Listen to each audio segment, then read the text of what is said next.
افطار اور سحری کا وقت بڑا مقبول وقت ہے، دعا کیا۔ اور یہ بھی کہہ دوں کہ آج کل یہ جو فیشن والی افطاریاں چلی ہیں مت جایا کرو اس میں، کہاں کہاں سے چندہ کر کے حرام و حلال کی تمیز کیے بغیر اٹھا کر لے آتے ہیں۔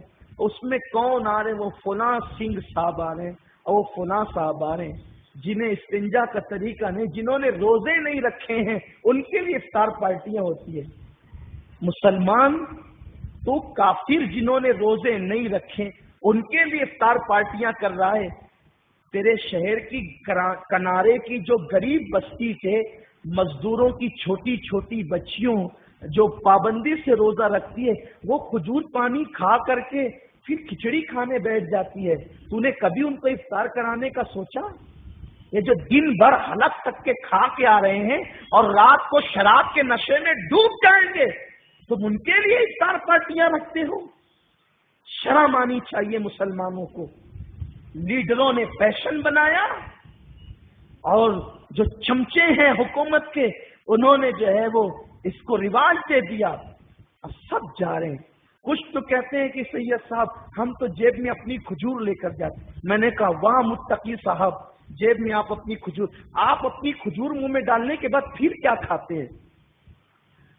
وہی تو سب کھاتے ہیں وہ بھی کافروں کے ساتھ بیٹھ کر۔ اتنا مقدس وقت آپ کافروں کے ساتھ گنوا دیتے۔ میری گفتگو کو آپ سمجھ رہے ہیں میں کہاں بول رہا ہوں اور کس نہج پہ بول رہا ہوں۔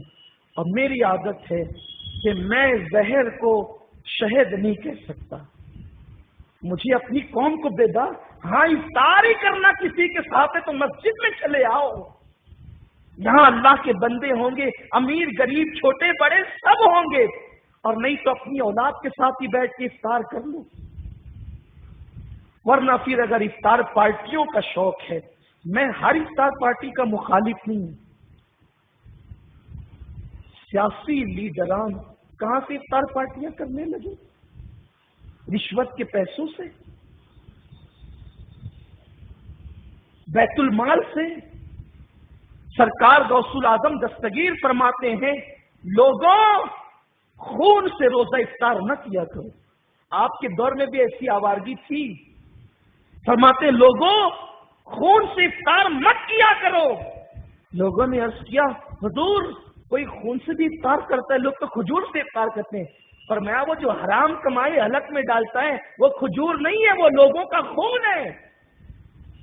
دن بھر کھانے پینے سے محفوظ رہا، اور جب افطار کی قبولیت کا وقت ہے، کون سا قبولیت کا وقت؟ میرے آقا فرماتے ہیں روزے دار کو دو خوشیاں ہیں، ایک تو افطار کی، دوسرا دیدار الہی کی۔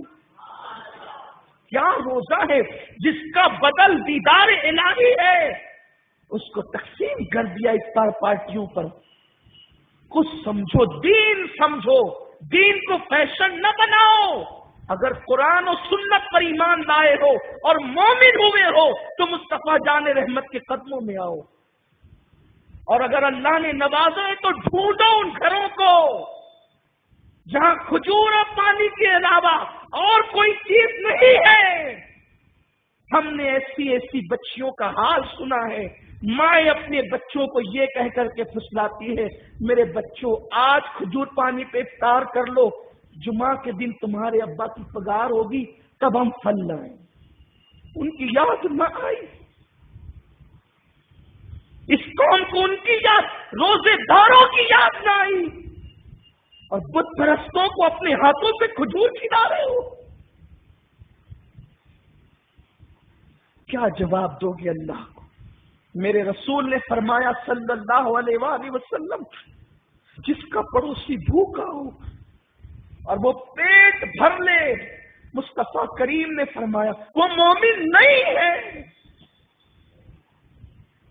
کہاں ہے دین؟ یہاں تک میرے آقا نے فرمایا غریب بستی میں چھلکے والے پھل لاؤ، پڑوس میں دے دیا کرو، نہیں دے سکتے تو چھپا کے لایا کرو، اور چھلکے دور لے جا کر کے پھینکا کرو، کیونکہ غریب کا بچہ ان چھلکوں کو دیکھے گا تو اپنے ماں باپ سے مطالبہ کرے گا اور اگر ان ماں باپ کو اپنی غربت یاد آ گئی اور ان کا دل دکھ گیا تو اللہ ناراض ہو سکتا ہے۔ یہ مصطفیٰ جان رحمت کا فرمان۔ دین فیشن کا نام نہیں ہے، دین مصطفیٰ جان رحمت کے طریقے کا نام، حضور کی سنت کا نام۔ ہاں وہ میرا رسول ہے جو خود بھوکے رہ کر کے غریبوں کو کھلاتا۔ ڈھونڈیے، آپ کی بستی میں ہیں ایسے، اور آپ کے مالیگاؤں میں تو زیادہ ہیں، آپ کو خبر نہیں، اس لیے کہ جو اپنے میں مست ہو وہ دوسرے کی کیا خبر رکھے۔ بہرحال گفتگو آگے جا رہی ہے، تو عرض یہ کر رہا تھا، ہاں اگر کوئی حلال کمائی والا نیک مسلمان دعوت دے تو اس کی دعوت قبول کریں، بالکل جائز سنت ہے۔ بلکہ آپ افطار کریں گے اس کے دسترخوان پہ تو آپ کو جتنا ثواب ملے گا، آپ کے ثواب میں کمی کیے بغیر اتنا ہی ثواب اس کو بھی ملے گا، بلکہ اس کو جنت بھی ملے گی اور اس کے صدقے آپ کو بھی ملے گی۔